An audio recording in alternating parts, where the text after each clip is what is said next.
Hello, and thanks for coming along to And We Have an Office Dog, the digital agency podcast where we talk to agency owner-directors and learn more about what makes them tick. From the things that make them similar to the things they'd rather have known sooner, where they've had success and where they've learned some hard lessons.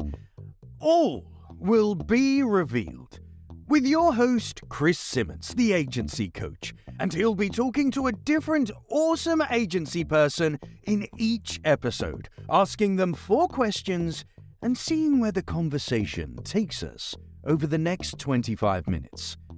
Okay, so let us begin. Over to you, Chris. Thanks for voiceover, Guy. And on the podcast today, we've got Matt Daley, founder and CMO of Circulate Digital. No, co-founder, indeed. How are you doing? You're all right? I'm right, thank you. We got there in the end. We got there in the end. So for those of you listening, it's been about 8 times between the two of us trying to get this podcast done. And I fluffed it up at the beginning when I just introduced him. So Matt, why don't you introduce yourself and tell us what you do? What does Circulate do? Hey guys, so my name is Matt Daley. I am the CMO and co-founder of Circulate Digital. So we're a digital ads agency that helps brands all across the world to scale their digital ads. And we also have our SEO service alongside that as well. We recently kind of niched down a bit more into digital ads, but like I said, we're still offering SEO. And it's quite a big part of our campaigns because they do work very well together actually when you kind of link a lot of the technical stuff alongside like paid ads, which we've briefly spoken about before this, because we've recently launched a lot of our own advertising, which has left us feeling very busy, if I can be honest. I mean, you're advertising your own services, which proves that advertising services works, right? Yeah, we've been absolutely rammed. I mean, it's I didn't quite think we'd get to the point where we got to with this because we're generating quite a lot of leads just through paid search and our organic, but we're ranking number 1 in the UK for paid social agency, which is like our big hitter. When this goes out, there's going to be about 50 agencies all trying to beat. Yeah, I know. I probably shouldn't say that, but it's something that we've been ranking for years now, I think. So it's. How long has Circulate been running? So we started in, I think it was about 8 years ago. This November, December. So yeah, coming up to our 8th birthday. Oh. It was one of those things where I was working for someone else, and I just thought to myself, I can't be bothered to do this anymore. I wanna venture into my own thing. And after several kind of failed businesses before that, just as students and stuff like this, Danny and I used to run some businesses when we were students together. And yeah, we started Circulate, and it was a really scary but exciting time, that startup phase. And it was so different to now, because you've got to bear in mind, the marketing approach was completely different. So we didn't have any money. We were knocking on people's doors, like going into shops, like just the Exciting though, right? Yeah, it was so that new agency smell and everything. It's kind of brand new. Everything you do is completely new, and it's exciting. Yeah. You're not based. Where's the agency based? Because you're not based in the UK, are you? No, I'm based in Barcelona. I've been here for about 5 years, but I did actually come back to the UK for a bit. We set up an office in Manchester, and then we also have one in Sheffield. So kind of split across 3 locations really. But yeah, we're also partnering with a print company down in Brighton. So hopefully very soon we're going to be having some premises down there too. Oh, nice. Helps with recruitment. It does. It certainly does. Yeah. So over the last 8 or so years, what do you think has been one of the biggest successes that you guys have had in running Circulate beyond surviving 8 years? Yeah, I mean, like 8 years is a long time. And we never really started out to be like, you see a lot of agencies these days, like kind of going in, wanting to be the biggest and the best. We never really thought about it that way. We kind of started it to make our lives better, and it has done that, most certainly. I think one of the best things we've done really is expanding our network into, I'd say, Barcelona. because we do have clients out here, which has been really cool. But I think like it just helps us to be a bit more of a global player when we're talking to other agencies, to other companies. It's been a really, really strong kind of move on our end, I think. Allows us to cover a lot of territory. I think also like with me and Danny running this together, it also feels quite like a smart move as well, because we're brothers, and we can kind of talk very, very openly together, which has helped us a lot in our journey. I think this has been. You naturally build a shorthand when you're with family, but like, you know, hopefully my family aren't listening. I would never do that with you guys. Yeah.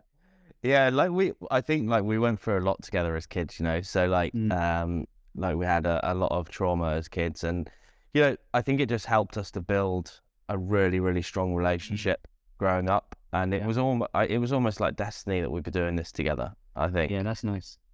It helps, like you say, because having a co-founder in whatever fashion is good, because you can share, you know, the wins and the hard times, but you can also kind of I guess if it's family, there's like I say the shorthand, but you've also got that it feels nicer to share the win with your family to a certain degree, I think, and it sounds nice. I mean, like I say, I'd never do it with my family, but that's... Not a lot of people would, to be honest. No. You're gonna have something special there. Stronger stuff. So if you could go back then 8-ish years back in time and speak to the younger version of yourself and your brother, what would you tell him, or what would you tell each other? Or I think we got really caught up. Like if you listen to me online, you'll see I talk a lot about like mental health and this kind of stuff, and we got really caught up. We kind of got like, we got to a stage where we were very hard as a business, and that was hard into our employees, hard into every aspect of like the way it worked, and I don't think that did us any favors. And I think like now we're a lot more lighter on our feet in terms of like how we go about running the business and how we deal with staff. We've completely done a U-turn, and our company culture is something that we've just focused everything on. So I would honestly say, like, go into business with a focus on company culture, like make it the best place to be, because if you're focusing on that, then you know, happy people create better results, in my opinion. Yeah. So and when you're running an agency, you're focusing on people, so every single ounce of like your effort should go into making sure that those people are happy, and that's kind of where we're at now. Like, you know, fast forward 8 years on, like, it's not perfect, and I say this in a lot of different places, it's never going to be perfect, but you know, like 9 times out of 10 we're really, really working quite hard on things. And I think like one of the biggest regrets I've got really is when we started to scale, because we started this as like a lifestyle type business. So for the first 2 or 3 years, it was just really coasting along with me and Danny and a couple of freelancers, and that was how it worked. But as we started to get more staff, we typically, I think, scaled too much with junior staff, and I don't think that helped us, because I could never kind of take a back seat, because I would have always got dragged back in. So now we've got like more senior staff in place now, and it helps so much in terms of like being able to let people crack on and not have to get dragged in all the time. I think it's probably a current thing amongst most agency owners. It really is, and I've got two things on that. One, I agree. Culture, what was I say? Culture eats strategy for breakfast or something like that. Yeah. It does to a degree. I mean, it softens the blow of not having a decent strategy if you've got happy people. If you've got a good strategy and happy people, great. Because if you're going to spend this most significant amount of your waking days in your life working, it's pretty good to be happy doing it. So Yeah. if you're paid well and you're happy and you get to make something that's good, then you're going to keep doing well. One thing I have noticed is a lot of agency leaders now who've been running for, say, 5+ years. They've gone through the hire lots of juniors to do stuff because it's cheaper. Realised the impact of that. But now quite a lot of people are starting to hire mid to senior roles, and the juniors that they then bring in have a management layer in between it, which kind of separates the leaders from the doing aspect of the work. And I think if you're happy and you've got a gap between you and the fray of everything that's going on every day, you'll be a better leader because you'll be impacted by all of the pressures of it all. Yeah. No, it's very true. Like that's pretty much the structure that we've got in terms of like how we're going forward, because it's also really hard with recruitment as well. So like, hard to hit the senior talent right now is like next to impossible. Going into a recession. I've done some research which I haven't put live yet. Maybe I'll be live by the time you're listening to this, people. So look at the OMG website. So in the last 10 years, so since 2012, the average salary for an exec level role the average median salary across just the UK has pretty much stayed the same. The average salary for a mid-level role has barely changed by about £5,000 to £10,000 in the last 10 years. Yeah. And the number of seniors, the senior salaries, like director levels, astronomical difference. Yeah. The number of roles that people are looking at across the country for juniors has gone down over the last 10 years, but still relatively high. And if you think about that, that means that quite a lot of agencies are hiring less juniors at a cheaper rate, and maybe that's why the data looks like the numbers, the median salary is stagnated. But if people are moving into other roles but moving horizontally, vertically, so you're moving into another role, into a more senior position, then that's where all of these jobs are going. And that's why we don't necessarily have enough seniors at the minute. Yeah. It's mad, isn't it? Yeah, and you do get some predatory recruiters as well who are sort of upping the ante in terms of salaries and things like that, which is quite hard to deal with. But hey, it's part of the course when you run an agency. It is. We've had 2 people recently poached off of us, and they've probably had their salaries almost doubled, at least 30-40% increase. But to give some context around what you've just said, because I completely agree. We launched around 5 different roles the other day. Some of those are senior, so SEO manager, senior SEO manager, blah, blah, blah. 1 application has come through for that one. We launched paid exec and graduate exec for paid, and we've had over 200 applications. So it really gives you some context as to how really this is going right now. Yeah. And just be mindful not to fall in the trap of hiring many juniors, because you've got to have a management layer there. Yeah, no, we 100% do. And I think it's really hard to do when you're trying to scale, because you need to deliver work essentially. But I also think this is where contractors come in really handy right now. I mean, we've upped our kind of workforce around contractors because we need people that can do senior levels of tracking and all this kind of stuff, which you just won't get with a mid or kind of junior range. But yeah, it's interesting market space. It is. We've got off on a tangent, which is good, but it was a positive tangent. So over the last few years, is there something that you guys did that was quite successful, or that was unsuccessful, that you kind of went, we won't do that again, or wow, let's double down on that? Yeah, I think let's start with the positive stuff. I think one of the most recent things we've done, like I mentioned, is actually put some time and effort into our own marketing. So we relaunched our site, we developed our value proposition. I think how many agencies there are out there that basically don't have a clear value proposition is quite crazy. And we were one of those, to be quite honest with you. So in the last 6 months, 12 months, we've really put a lot of, thought into who we are as an agency, and that's why we've gone off into the like digital ads and kind of environment space. And I think that's really helped us because number one, it creates that expert look and feel. When you're coming to us, you know that we're expert because we do digital ads, and we're ranking really strong across loads of different keywords online for it.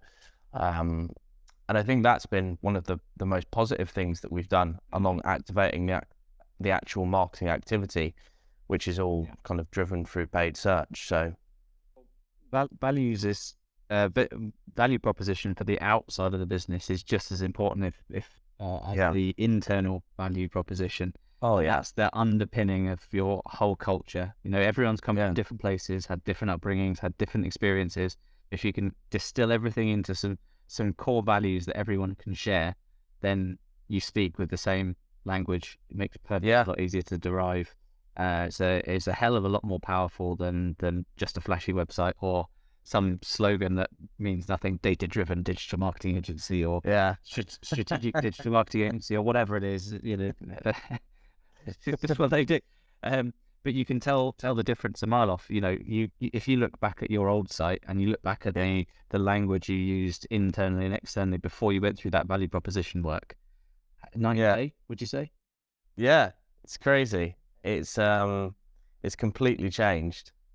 And what about something that you sort of learned quickly that you should stop doing? Yeah, so this is actually just down to me and Danny as business owners and leaders, I think. But we pretty much came in and played the same role quite a lot in the business, and I don't think that's helped us. But it's really difficult, when you've got a co-founder, because you feel responsible for everything. Yeah. So, we're often working on the same shit, and it's it's really unproductive. And quite a board meeting, and you present that, and he's already got it there. Yeah, and I think in the last year or so, we've actually had to really put a lot of emphasis into right, you need to change doing what you're doing, and I need to change doing what I'm doing. So now and it's actually worked quite significantly well, because now I'm kind of leading the services, managing the team, making sure we're putting out the highest quality proposals, and he's really focused a lot more on the numbers, the finance, the operations of the business, where we're taking things, all of the stuff which to be honest with you, I don't even enjoy, but he really loves. So I think focus on what you love. If you got a co-founder, you're going to be two different personalities, I'm sure. Part of growing up together as well makes that even more likely that there's some kind of dichotomy between likes and wants, but the clarity to be able to sort of work out. Eventually you didn't work out for a little while by the sounds of it.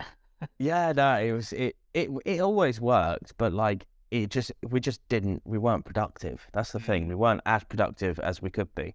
And if you're an entrepreneur wanting to be more productive, then you have to really push yourself. I think another thing as well, actually, is we just have completely different values in some cases. I live out in Barcelona. I live a very different lifestyle. I'm always out doing stuff. It's very different. Yeah, but I think that also helps to keep the agency grounded in a sense, doesn't it? Because you'll have a different perspective on things because you spend more time doing one thing versus another thing, and that probably that's quite helpful. To remind yourself and be aware. Self-awareness. Self-awareness. Actually, that's a huge topic we can go on for about an hour on. But self-awareness. Another one.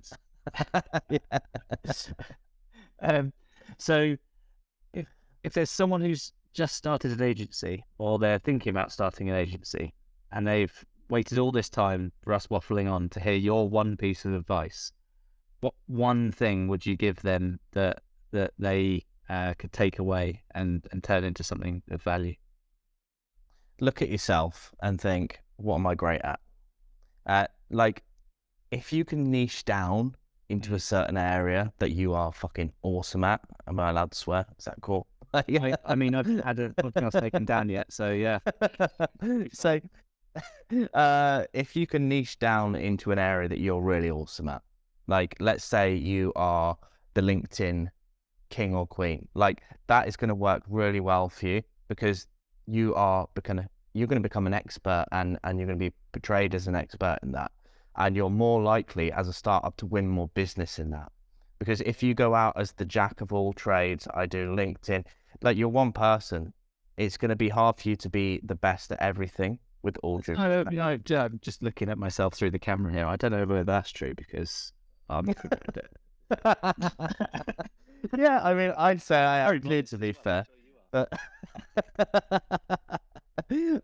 I'd say like as you grow experience in digital, like, you can get very good at a lot of different things. But, you know, as you're starting out, maybe it's worth being quite, I guess, selective of what you're offering.